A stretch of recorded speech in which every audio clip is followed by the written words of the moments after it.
Hello again, this is Andrew Westhof, owner and senior loan officer of Homes Mortgage Lending, and today I want to talk to you about how gifts work when you're purchasing a home. Who can give you a gift, how much they can give you, what documentation is going to be required, and more. Gifts, like pretty much everything in real estate and mortgages, have a lot of variables to them. So it's always important if you're getting a gift to talk to your loan officer about your specific situation to make sure that it's going to work out fine and be able to provide the right documentation. I am a licensed broker and I work everywhere in Michigan. So if you found this video because you're thinking about purchasing a home and using a gift in Michigan and are looking for a lender, please feel free to contact me. My contact information is in the video notes. Just shoot me an email and we'll set up a time to talk. We'll set up a call. And even if you're already talking to a lender, this is probably going to be the biggest purchase you've ever made in your life. So it's always a good idea to talk to a few, make sure you're getting the best deal for your family, and make sure you're working with a company that's going to be able to take great care of you. So without further ado, let's talk about first and foremost, who can actually give you a gift. So for each loan program, we're going to talk about conventional, FHA, VA, and USDA, the four what are considered agency mortgages, the main four mortgages basically, on what their requirements are. So for conventional loans, the gift donor needs to be a fiance, spouse, domestic partner, or direct relative. For FHA, it's the same, spouse, fiance, domestic partner, or direct relative, but they also allow for a friend that has a defined interest in you, or an employer that has a program set up for gift giving. So we'll talk about those in just a moment. And then for VA and USDA, they actually don't have a requirement for who the gift donor can be, aside from they can't be an interested party to the contribution, to the transaction rather. So an interested party to the transaction is going to be like the seller or a real estate agent. If someone like that was planning on giving you a gift for your purchase, there are some ways we can still get those funds, but we just have to call it something different. So certainly talk to your lender or loan officer about that and see if it's something that you can make work for your loan. And just so you know, conventional and FHA, they're not going to allow an interested party to the transaction to give a gift as well in most cases. So first off, since conventional and FHA both require it to be either a spouse, a fiance, domestic partner, or direct relative, let's talk about what a direct relative. Who is considered a direct relative? So it's a parent, a grandparent, a sibling, aunt or uncle, a cousin, a step sibling, a step parent, or in-laws. And then, so if it's any of these people, or a spouse, fiance, or domestic partner for conventional and FHA, they can give you a gift. They're an eligible donor. And then let's talk about for FHA, the friend with a defined interest in you. So this is a very tricky way to get a gift. Usually the underwriter is going to not be okay with a friend giving a gift on FHA. They need to show that defined relationship, and it's hard to do that. It's hard to document it. So they're going to look for things like you've been on a lease together, you've lived together. The friend is, maybe they're going to be living with you at the new home, and they've lived with you the past, quite a while. Maybe you have shared bank statements. That would be a good thing to show. The friend has co-signed for you on loans in the past. They have a financial interest in you is what the underwriter is looking for. For my clients, if this is ever a situation, this is the donor that they're planning on using, we always try to, time permitting, we get this to the underwriter up front so they can tell us what we need and whether or not it's going to work, because oftentimes it doesn't, unfortunately. It's a tricky thing to be able to show. And then for an employer, it's a little bit more black and white, luckily, for FHA. So if your employer wants to give a gift, they have to have a program set up that they have documentation on the circumstances in which they give gifts to employees. So it can't just be a gift to you. It has to be something that other employees are eligible to get, and they have to be able to show how these gifts are given. They are going to want to see that they've given gifts to other employees in the past. You're not the first one. You wouldn't necessarily not be able to get a gift if you're the first person and it's a brand new program. However, it's going to be a little bit trickier. But the biggest thing is they can't just be, it's a small company and the boss likes you and he wants to give you a gift for the home purchase. There has to be something set up at your employer where there's a program for gift giving that most or all employees are eligible for, and they show how they're eligible and how the funds are given and how they determine the amount they're going to give. So that's who can give you a gift. Now let's talk about how much you can get. So this is going to vary on a few different things, the loan program as well as the property. But the good thing is that most people buy a single unit primary residence. And if you're buying a single unit primary residence, then you can get a gift for everything on all loan programs. So meaning if you're buying a single family primary residence and someone is nice enough in your life that they're willing to give you a gift for the down payment, all the closing costs and money to set up the escrow, they can do that and you can come out of pocket with $0. You can get all the money from gifts. Now, if you're buying a multi-unit property, a 2 to 4 unit property, sometimes there's a minimum borrower contribution, meaning they'll set like 5% of the home purchase you have to come out of pocket with, and you can get a gift for the difference, something like that. Similar with a second home, sometimes there's a minimum borrower contribution. Sometimes it depends on how much your down payment is as well. So for second homes and multi-unit properties, certainly talk to your loan officer and let them know that you're planning on getting a gift, and they can talk to you about how much that you can get. If you're buying an investment property, gifts are never allowed on investment properties. So unfortunately, you wouldn't be able to get a gift on an investment property. So now let's talk about the documentation required to document the gift. On every loan program, a gift letter is going to be required. And in the next slide, we'll talk about what that gift letter looks like. And then on every loan program, all 4 loan programs, we're going to require to show the funds coming from the donor to your account. So the way that we show that, the easiest way, what I always recommend for my clients, is to get a personal check from the donor, because the personal check should have their bank information on it. It's going to have their name on it. Oftentimes it has their address right on it. So we know it's coming from the donor. And then you deposit that personal check into your account, and we get an updated bank statement from you to show those funds are in the account. You can have the funds wired.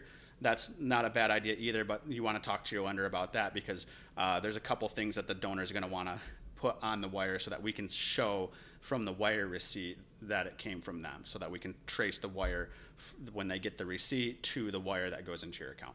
But it's all it's easy, not a big deal. The donor can also send the money directly to the settlement agent. The settlement agent in Michigan is a title company, so it's where you're closing, where the funds ultimately need to go. So if they'd prefer to not give them directly to you and give them to the settlement agent, sometimes we do that for sake of time on a transaction to make things easier. We can get them from a wire or a personal check to the title agent, and then we'll get a receipt from the title agency showing them, stating that they've received the funds. You do not want to get a gift for cash on any loan program. It's going to be something that was very, very unlikely that we're going to be able to document, even if we see the money came right out of their account and then you deposited it. And then money orders, probably not going to work. Cashier's checks can. So if your gift donor doesn't have personal checks, talk to your loan officer, and usually the answer is going to be a cashier's check. But we want to be able to there's certain requirements that the donor is going to want to have the bank put on the cashier's check so that they can see that it came from them. If it's a cashier's check, so for VA and conventional loans, the gift letter and the check and the money going into your account, all that we've talked about so far, that's all that's required for documentation to show the gift. For FHA and for USDA, they're also going to require a bank statement from the donor to show that the funds came out of the donor's account and went into yours. The reason that I bring that up right now is because if you're getting a cashier's check on a conventional loan or a VA loan, where normally the donor wouldn't be required to provide a bank statement, now they're going to, because the underwriter is going to want to be able to see the cashier's check being purchased, because the cashier's check's not a personal check; it doesn't have their name on it. So when in the instance of getting a cashier's check or on an FHA or USDA loan, the underwriter is going to get the bank statement from the donor showing the money leaving their account, and then matching it up to your bank statement showing the money going in. It's important on the reason that the underwriter is looking at the donor's bank statement is to verify that it's their money, but they're also going to look at the previous transactions to make sure like cash didn't just come into the account and now there wasn't, aside from a recent large deposit, there wouldn't have been enough money for the gift. So they're basically making sure that you're not moving money around to aim from an unverifiable source. So if you have any questions on any of that stuff, leave comments on the video or reach out to me. Excuse me. So now let's talk about the gift letter. It's pretty straightforward, nothing really to be concerned about, and it's standardized. So we're going to provide the gift letter to the donor or to you to give to the donor, and they're going to fill it out and send it back to us. For Homes Mortgage Lending and a lot of lenders, we'll get the information about the donor, the information that we need on the gift letter, and fill it out for you, and then we'll get the donor's email address and just send it to them for them to e-sign. Or we can send it out, for them to fill out manually if they prefer. But just to make things easier, they just have to e-sign. So here's the requirements on the gift letter. It's standardized for all 4 loan programs, conventional FHA, VA, and USDA. So we're going to need the donor's name, donor's address, donor's phone number, the donor's relationship to you, the borrower, the amount of the gift, the date the gift was given, and a statement that no repayment is required. So again, this is just going to be on the gift letter. So you don't need to remember this. We're going to send the gift letter, but this is the information that we're collecting from the donor. The statement that there's no repayment required to, I want to talk about briefly. So you can repay a gift if you want to. You just can't be required to. So that's the key thing. So if you are talking to somebody that's giving you funds for the home purchase and they plan on you paying them back, it's a loan. If they're putting it in writing and you're paying them a certain amount per month until it's paid back, that's definitely a loan. But even if it's just, pay me back that 10 grand that I gave you for the home purchase whenever you can, well, that's a loan. Now, if you are getting the money as the home buyer and you want to repay them, you can even tell the donor, I'm going to repay you. But they just can't require you to.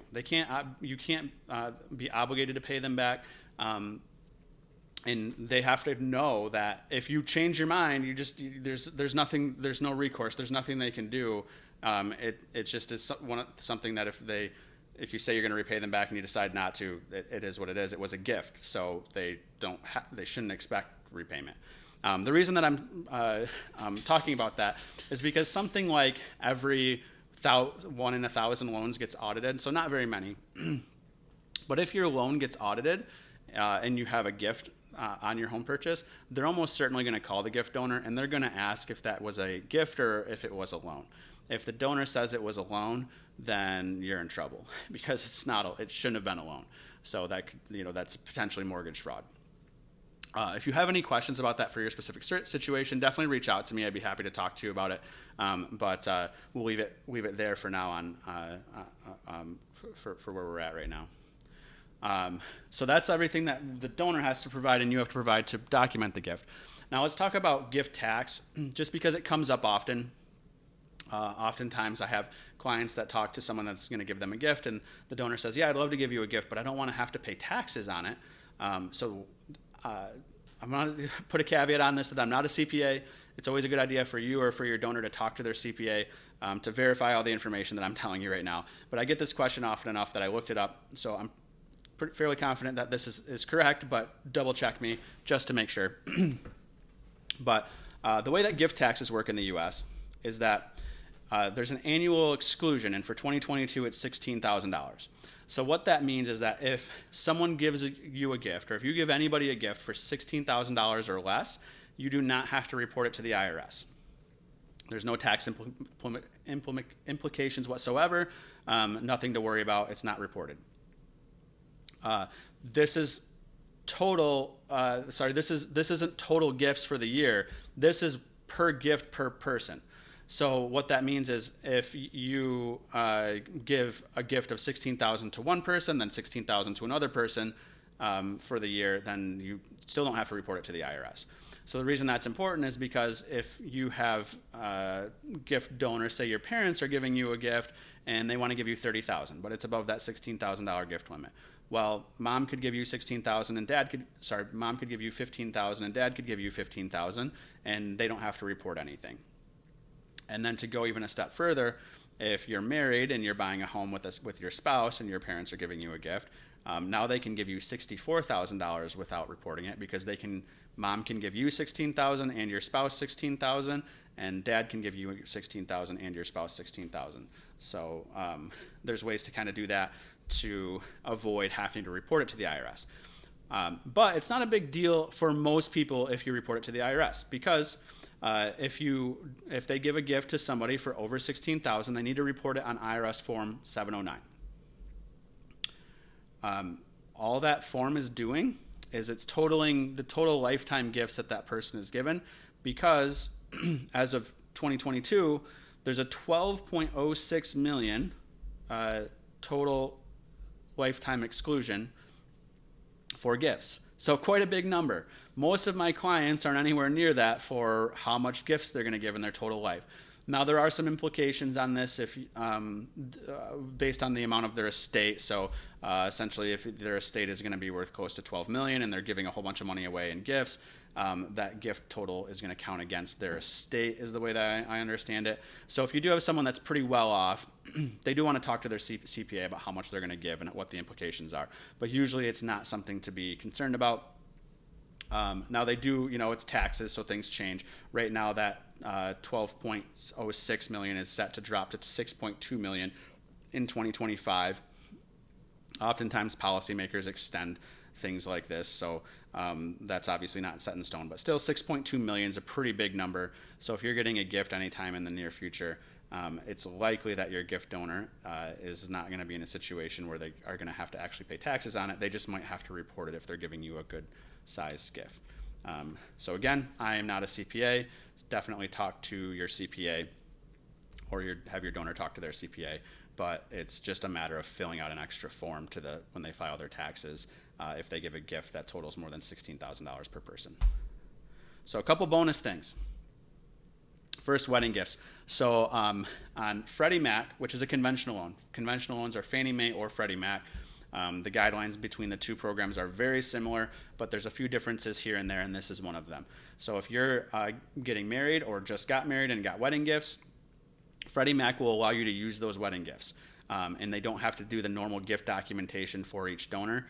They can just show something to verify that you got married, usually like a wedding invitation and a marriage certificate.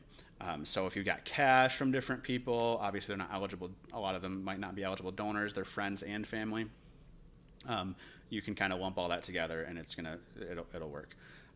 Fannie Mae does not allow this, and then other loan programs, VA and USDA don't really care who the donor is, so this would work for them, but they would want each individual gift documented. So any cash gifts from a wedding wouldn't work. So if you're getting married and doing a conventional loan, make sure you tell your loan officer, hey, we want to do a Freddie Mac loan so we can use the wedding gifts and just lump them together and not have to do 20 different gift letters. So second bonus, I want to talk about seasoning of assets. So I've talked a lot about documentation, showing how the money is provided, how much can be given, everything like that.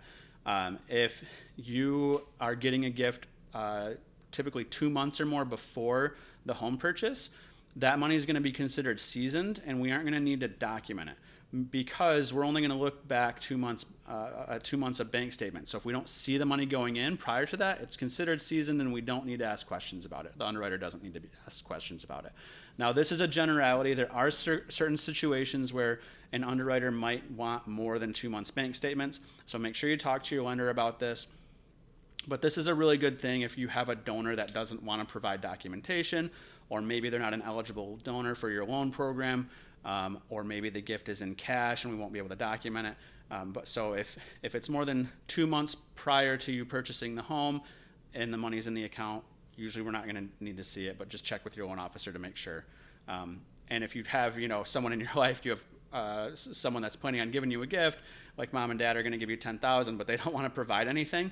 Go, hey, give me that $10,000 now. If I don't buy a home, I'll send it back to you, but let's put that money in the account so it can sit there for 2 months so that I can actually use it for the home purchase, since you don't want to fill out a gift letter, you don't want to provide a bank statement, or whatever the case might be.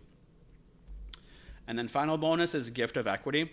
So gift of equity is specific to when you're purchasing a home from a family member and they're giving you a deal on the home. I'm not going to go in all the details on this because it can get a little bit complicated. I've done a ton of gift of equities on different loan programs, so I'm very familiar with it. And it's very important if you're going to do this that you talk to a loan officer that's done these before, because loan officers can mess these up, unfortunately. But so here's the basics of how a gift of equity works. It's really cool. So if say you're buying a home from a family member, and the home is worth about $300,000, but they, being a family member, want to give you a good deal, so they're selling it to you for $250,000. Say, give me $250,000, I'll be good, and you'll have $50,000 in equity. Well, that $50,000 in equity can be used towards the down payment and closing costs and money to set up the escrow account. So potentially, if there's enough equity there for your down payment and closing costs, you can buy the home with nothing out of pocket. You can just kind of roll everything into the loan because the equity is there.